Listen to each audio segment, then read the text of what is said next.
un buen tronco para descansar. Oh, hola, amiguito. ¿A dónde te metiste?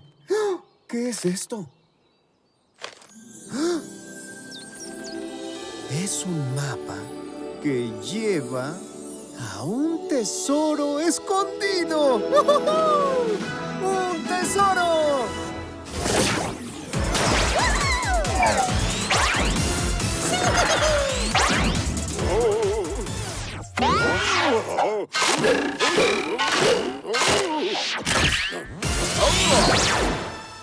¡Megabuilders! ¡Prepárense! ¡Un tesoro! ¡Un tesoro! ¡Un tesoro! ¿Estás bien, guardabosques Nat? Estaba caminando por el bosque y encontré este viejo mapa. Quiero buscar el tesoro. Solo hay un pequeño problema.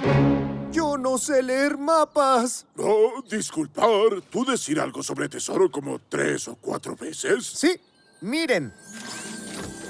¿Ven esta X? Eso significa que ahí hay un tesoro enterrado. ¿Podrá ser oro? ¿Joyas? ¿O galletas? A lo mejor dueño gustar galletas. No lo sabremos hasta encontrarlo. Oigan, ¿podrían ayudarme a leer el mapa y buscar el tesoro? ¡Ojo! Por eso vinimos. Mecas, tener problema que resolver.